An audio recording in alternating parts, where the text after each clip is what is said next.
This week on Arizona Illustrated, what it takes to be a rescuer. Ready, haul team, haul. A community of voices. It is truly incredible to see what one day a week singing together can really bring into your life. And shooting lightning. The thing that I like is lightning kind of like paints a photograph of what energy looks like.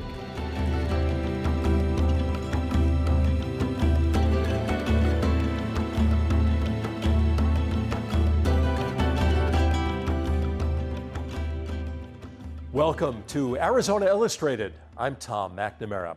Southern Arizona isn't just a place with relentless heat, it's a place of extreme weather. And regardless of season, stories of lost, stranded, or injured hikers abound, but their rescuers are often forgotten. The all-volunteer Southern Arizona Rescue Association is made up of men and women from all walks of life who spend time training to step in when wilderness adventures go awry.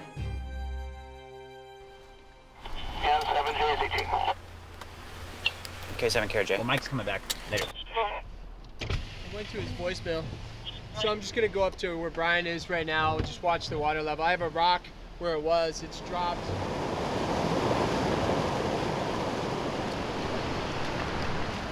Hey, it's Deputy Ramirez, Sheriff's Department. How are you? Good. I got a message here that you're looking for, I'm assuming, your wife.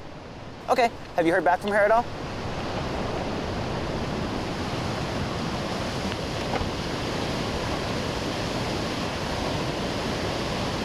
We have some deputies that are making their way up there.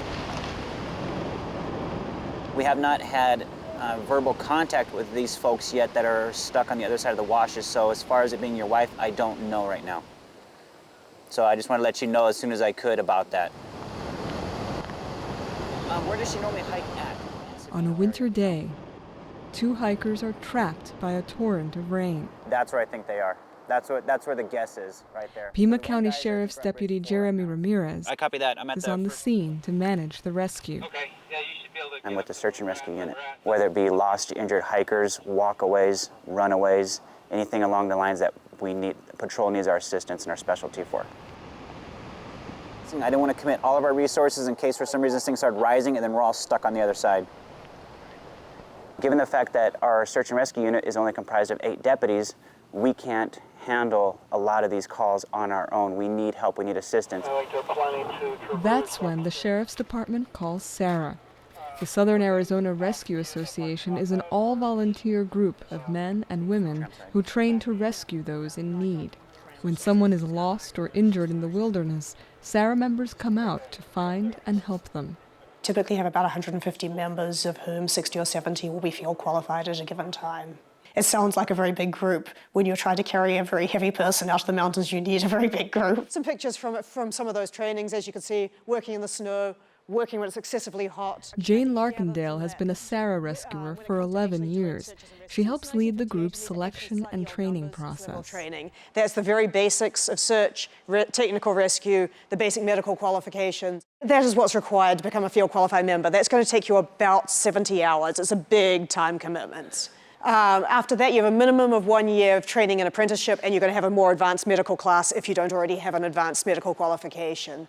Would-be rescuers start by applying, and then some are invited on a hike that tests their fitness and teamwork. Those are the experiences you'll take. It's not like you get any grace period here. The day you go in the field, it's real. It's real. From there, Sarah selects its trainees. On evenings and weekends over months, they learn to track, navigate, Hey Greg, I'm with Search and Rescue as well. My name's CJ. and tend to others in the toughest terrain. Belay, ready to uprope? 1, 2, 3. Rotate clockwise. They work through rescue scenarios in daylight and darkness, in dry deserts and snowy mountains, Ready, haul team, haul.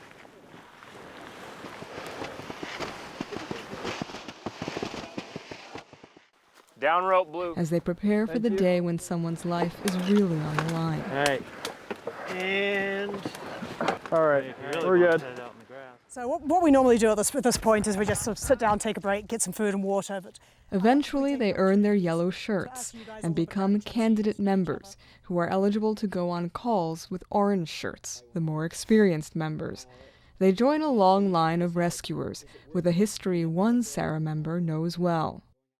Yeah, my name is Marvin Stafford, and I've been a longtime member of the Southern Arizona Rescue Association.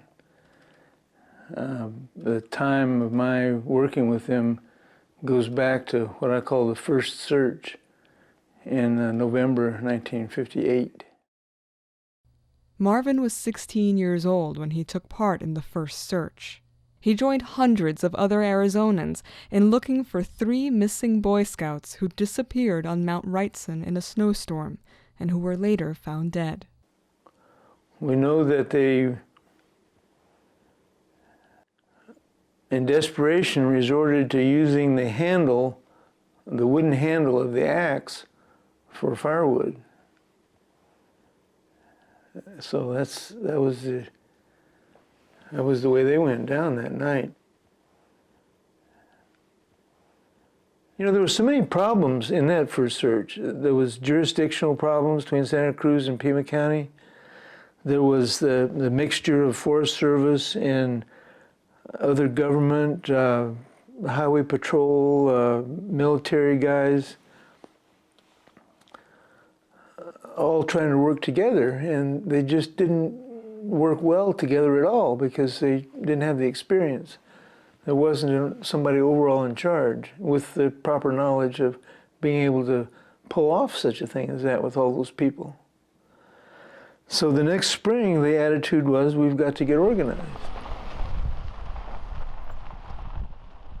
After a series of meetings, 2 hikers dropped a vehicle at Catalina Sarah was born. A hiker rolled her ankle a short Over the years, it has grown beyond what its founders envisioned. So 50 years ago, it was a very small organization and a very informal organization. As time goes on, we're a bigger organization now. We have income coming in. We have a permanent headquarters, which we have to maintain. So we've had to become a more formal organization from the administrative side. Also, the world has become a much more formal place. We work for the Sheriff's Department. They have risk mitigation. They have protocols that we have to maintain. So it's become more formal from that perspective too. And so I think a lot of that has led to a more rigid, more structured environment. I'll stay here. Okay. You need me back there. You ladies want to hop in and get a little bit warm? Yeah. And then I believe one of your husbands called earlier looking for you, so we told him where you were. That change has been hard on some members, but it has made Sarah an integral part of emergency services in southern Arizona. We work together a lot more. We do trainings together a lot more. There's more integration between the 2 agencies. You have to give them credit, they're volunteers. How many people would want to get called out from work, from home, middle of the day, summer 110 degrees, winter when it's 20 degrees, drive up to the top of the mountain, go help search from somebody at 9, 10 o'clock at night that you don't know. You gotta respect that. Did you grow that basil? For Jane Larkindale and her husband, who is also a Sarah member, that balancing act includes 2 careers and raising a young daughter. But they say it's worth it, for what it gives the community and for what it gives them. I think a lot of people decide to join because they want to help people. I think a lot of people join just because they're part of the outdoors community and think they can learn a lot, maybe make themselves safer out there. I think what keeps people in is the camaraderie, just loving to be out there, the sense of adventure, and also the adrenaline rush of you don't know what's going to happen. You might be going for a short walk or you might be out there for 12 hours and you just don't know. I think the people who survive thrive on that. You learn that you have reserves you didn't know you have. There was one occasion when I carried about 70 or 80 pound pack almost to the top of Mount Wrightson because we had a guy in a diabetic coma up there. Now, we didn't do anything. A helicopter took him away before we got there, but knowing that somebody's life might depend on you doing that, you can do it. Southern Arizona is made up of many voices. Some are heard more often than others. In this first story from our occasional series on communities and diversity, we hear from people who are fostering community through song.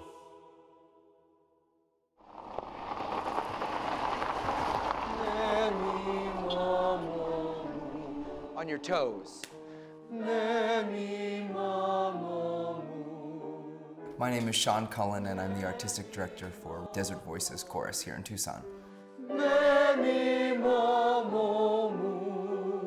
Last one.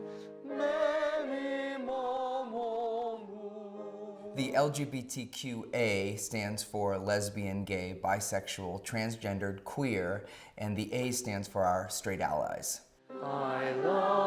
So sing this warm up, walk around, greet each other with a sign of peace, a hug, a handshake, whatever you want to do. It was very clear from the moment I started that it was all about family. And Desert Voices really emulates that whole ideology of being around and surrounding yourself with people that you love and that they love you back. Very good. We all warmed up with our body? I have identified as a lesbian since about, well, I think I probably knew long before then, but 1987 was when I came out. Now look at the dynamic. It's soft. 6. It was around 2005, September, the month of September actually. And I had first come out as a lesbian, but then I came out later on as transgender because that's when I started putting the pieces together. Like I had the sexuality part, but then I realized I still felt very dysphoric with my body. From then on, I was like, okay, transgender, that's what I am. I can take the experiences of becoming a man and also the experiences of previously having lived as a woman and live them both together in my life.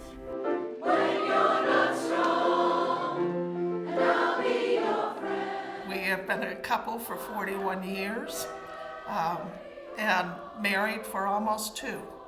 So, yeah, we think it's going to work.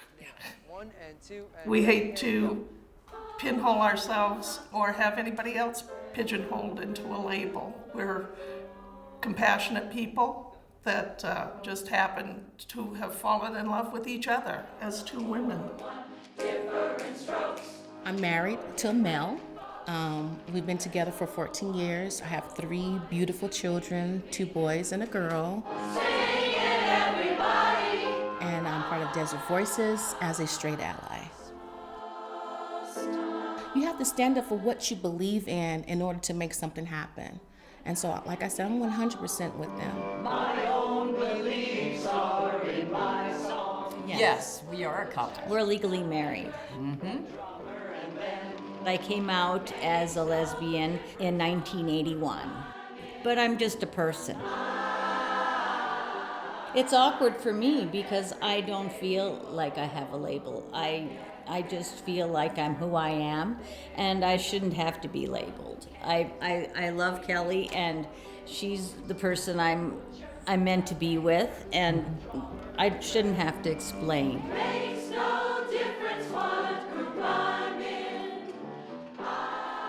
When I came out, I was 19 years old in my second year of college. And it was something that was extremely scary, and I built up a lot in my head, but I was really lucky and grateful to have both of my parents and my family support me 100%. For different folks. Can I hear that? For different folks. 1 and 2. I learned that there were men that were married and men that were doctors and lawyers and teachers, and they were gay, and women that were gay, and they were all successful, and I could also have that same journey. It is truly incredible to see what one day a week singing together can really bring into your life. Everything melts away, and they are there in the moment and singing, and they're not worrying about work, they're not worrying about their kids, they're not worrying about any other stressors, and they're just kind of letting everything go through the music. Take my hand and sing with me.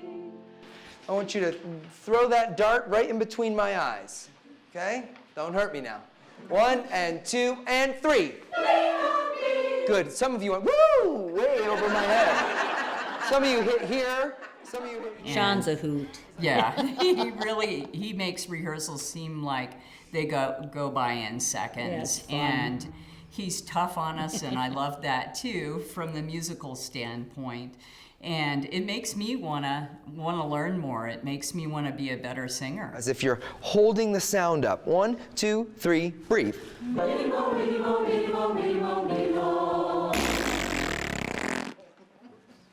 Okay, you have to inhale, or there's nothing to ride on. one of our key values is musical excellence. So there is a point where we have to correct what's wrong and we have to make things better. Nice work! You see that energy behind that? That motivation behind that? You were all invested in your performance. You were all invested in the words and the diction and the vowel placement and the power. You were invested in all of it. 2, again, and go. Clap your hands with me. And I see Sean, he gives us that face, you know when Sean gives you that face, you know you're doing something right. So he brings out the best in us.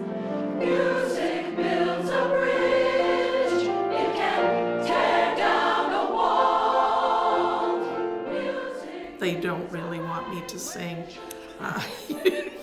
You can kind of get that from my voice. This is why we sing. How about this?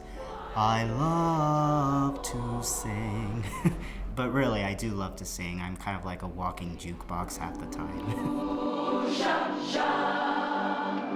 We got to live to shout, shout. It makes me feel good. It just fulfills you deep inside, that the sound that can come from all those souls.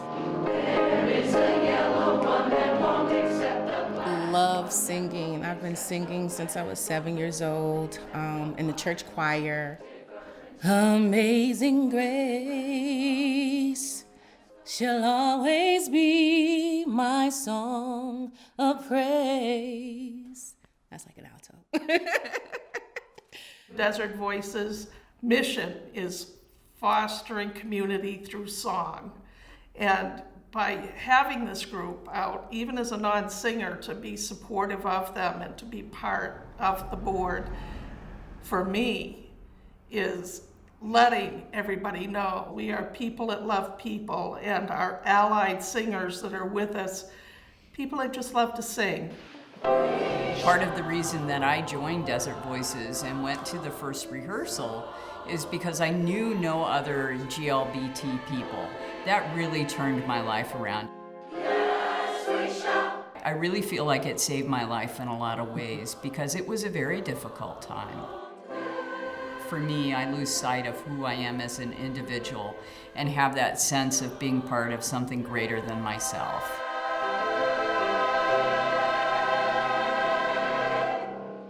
Not bad, take a seat.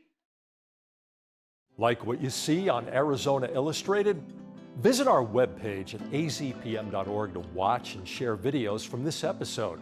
You'll also find stories from future programs, an easy way to submit your own story idea, an archive of past episodes of Arizona Illustrated, and you'll find everything you need to stay connected with public broadcasting in Southern Arizona. azpm.org. Tucson is known for its gorgeous sunsets, mild winters, and rich cultural history. What you might not know is that due to its boundless horizon and some 40 thunderstorms a year, the Old Pueblo is also referred to by some as the lightning photography capital of the world. Monsoon season brings spectacular weather, and for the two photographers you're about to meet, every storm offers a chance for a unique and beautiful creation.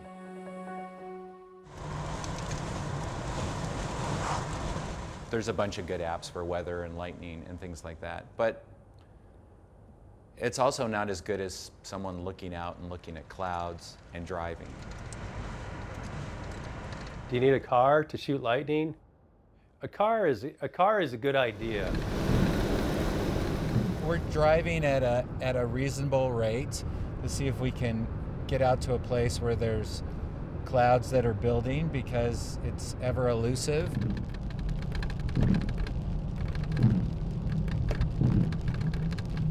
It's only 5:30, so it's like 2 hours before we can even shoot yet. We're trying to get out of where the lightning is now and trying to be somewhere where the lightning's gonna be in an hour and a half. I moved here from Illinois. When we moved to Arizona, you could see everywhere because there wasn't trees, and the big storms would build up on the Catalinas and move into the desert, and we just thought that was really cool. I moved to Arizona when I was 12. I wasn't so happy in Arizona because it was boring and it was hot, and then the monsoons came, and I went directly outside and gravitated to the lightning, and my dad went out there with me, and we just hung out and watched the storms. I don't think probably too much is going to come out of this, but that's part of the deal. I'm thinking it sucks, unfortunately. I mean, it's kind of iffy that we're going to get any kind of photo. The sun will probably pop through here when the sun's going down over there, and it'll, you know, beautiful light will be coming through here, and it, you know, you just don't know what you're going to shoot, so you want to come out and look around. I've been lucky enough to get, oh, there's some lightning, so there we go. So we're going to drive a little further now. For starters, with lightning, since it's so dangerous and people get killed all the time, you need to be aware of safety, your own personal safety. I mean, the thing is, no photo's worth getting struck by lightning. The essential things that you're going to need is some sort of camera that has either a bulb setting or that can at least shoot for 30 seconds. And if it has a bulb setting, then you'll need a cable release. And you'll need a tripod of some sort. And you'll need, better to have a wider lens because it gives you more of a chance that you'll actually get something in the frame. If you shoot at a lower ISO, meaning 50 or 100, and then you expose at, say, f8, if they gave you that, you got a pretty good chance that you'll be able to catch something.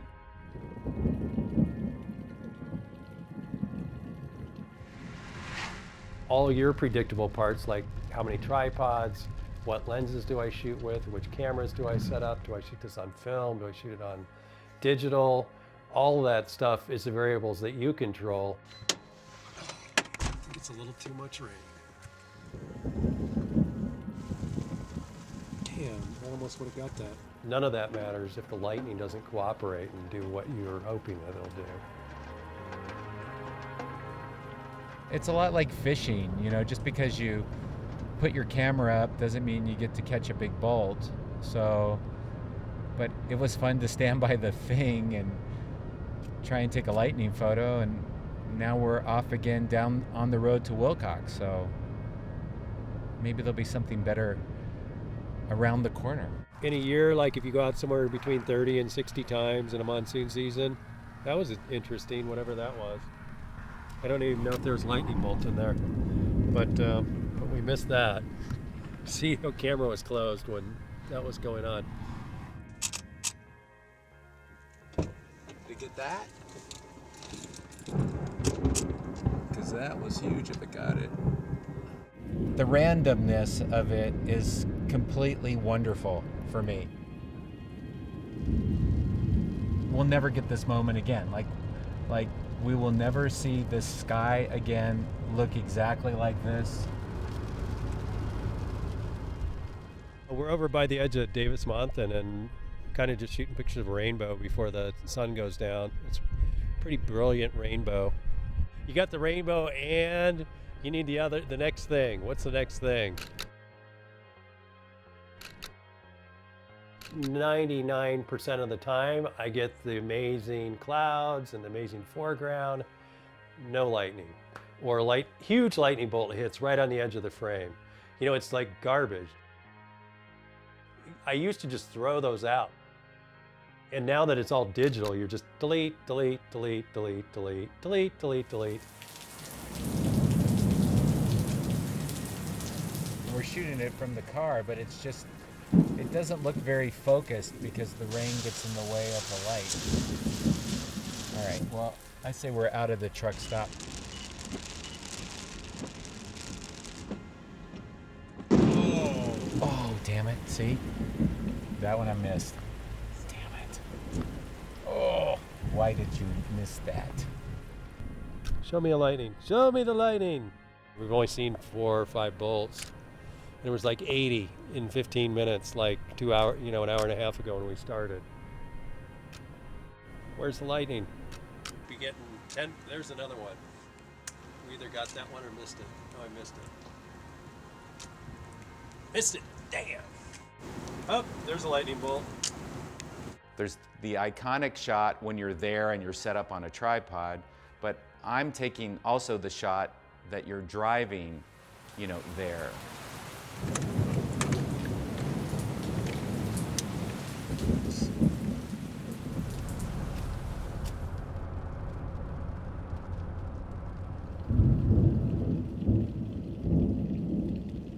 Part of the reason I like that shot so much is because it seems more accurate to what most people experience. Because when you're driving, when there's a flash off to one side or another, it's kind of a blur that you switch, and sometimes you see the strike and sometimes you don't. And that's kind of what those images are about.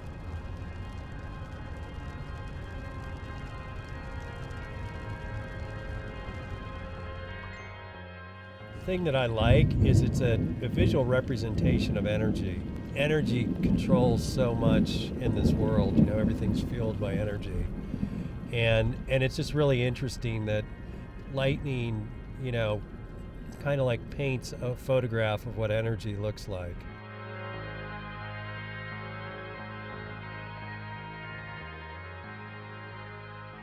And it's something that I do, you know, I shoot lightning, I'm a lightning photographer. So I've been shooting lightning for 30 years. And it's like there's always something different, you know. Tucson's a really great place to shoot lightning because we have large expanse of space and we have really dramatic mountains. Generally speaking, there's like dry air out to the west, which keeps the sun clear, which makes this really dramatic side lighting come in on everything. There's such variety of landscape and mountains and storm direction, and it's condensed into a certain area. From 4th of July till sometime in September, there's going to be storms. The thunderstorms is the monsoon is what brings life to the desert, and so it's like all part of that too. It's like this whole axis that our whole environment pivots on in Tucson. It's not easy to capture what you see, but that's okay. I think the reason why I'm still out here looking for a photograph is only partly for the photograph.